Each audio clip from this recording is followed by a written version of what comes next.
He worked for 15 years as an insect ecologist at the University of Wyoming, publishing over 100 scientific papers and pioneering a method for controlling rangeland grasshoppers.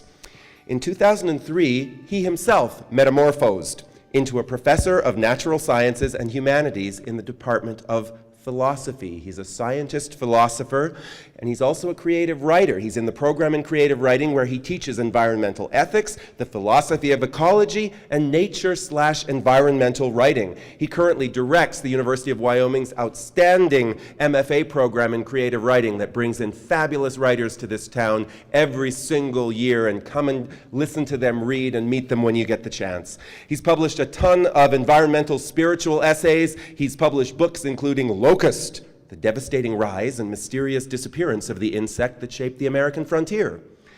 He's published Six-Legged Soldiers, Using Insects as a Weapon of War. He's published Philosophical Foundations for the Practices of Ecology and The Infested Mind, Why Humans Fear, Loathe, and Love Insects, which I will have to read to find out why humans love insects, because I do deeply understand why they fear and loathe them, but I don't understand why they love them. But Jeff does, and his work has been honored with the Pushcart Prize, the John Burroughs Award, and inclusion in the Best American Science and Nature Writing. Some of his titles are long, but today's title is short. Welcome Jeff Lockwood, who's going to talk to us on Metamorphosis.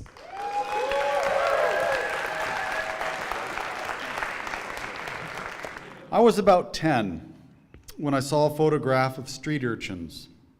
I think it was in New York, but it doesn't matter. What matters is that one kid looked directly into the lens.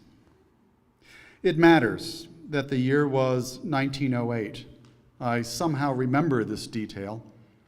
And it matters that the kid would have been 80 by the time I saw the image. To me, 80 was old, essentially dead. I realized that I was going to grow old. That kid had his picture in a book, but his pals had died anonymously. I didn't want to die without having mattered. Things were easier in the 1960s. Sure, there were riots, Vietnam, and the possibility of Armageddon, but at least I understood that boys studied science. The only question was what kind of scientist to become. My dad was a physicist, but I liked animals, so I wanted to be a veterinarian. Not a scientist, but close enough. I worked at a clinic, but became disillusioned. Insects, however, were darkly enchanting. You could make genuine discoveries, and entomology was pretty funky for a science. But now I write essays and stories about insects. It's not like being a real artist, but it's close enough. You know, the fights in academia are so intense because the stakes are so low. I like to ask graduate students during their defensives, what if your conclusions are completely wrong? Usually, a few scholars would be miffed. And by the time anyone figured it out, the student would be gainfully employed because nobody actually repeats scientific experiments. This is why I gravitated to agriculture and pest management. Now, the sophisticates scorned applied research. The less connected to money, dirt, and poisons, the better. Science can be like performing CPR on a dummy. I wanted my work to matter, so that if I was wrong, real people would be really upset. I conducted field experiments with insecticides and biological agents. Having 22.4 grasshoppers per square yard before treatment and 4.6 afterward meant 79.5% control. The data told the unambiguous truth. So on a standard treatment program of 10,000 acres, there would be 861,520,000 fewer grasshoppers. The numbers were clean and precise until I began to wonder what that many deaths meant. I could answer how many grasshoppers will die, but I could not answer what does a living creature mean. Science is objective and value-free, well, except when one's identity is at stake, which is to say never. If you spend enough time with another living being, you eventually fall in love. For a while, things worked out because killing should be done by someone who cares. Good hunters will understand. But killing becomes harder with time. I switched to gentler studies, developing mathematical models of population dynamics, which about 10 people in the world understood. And I discovered bits of grasshopper ecology, which about 5 people found interesting.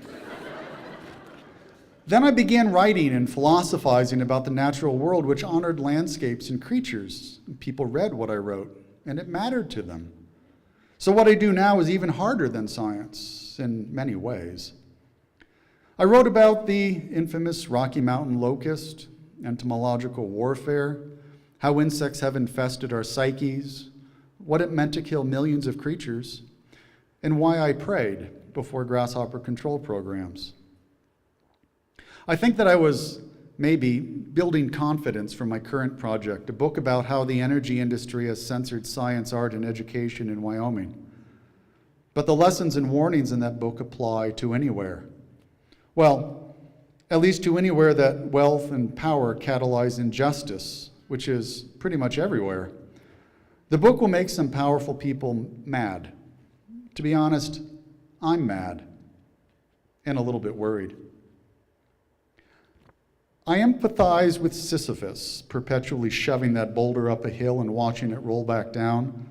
I wanted my life to matter, so I tried shoving the boulders of sustainability, ethics, and justice. But staking our happiness on consequences is a mistake. We must attend to our calling and make meaning from our lives by living authentically. For then our lives will matter to us. And maybe that's all we can ask. Thank you.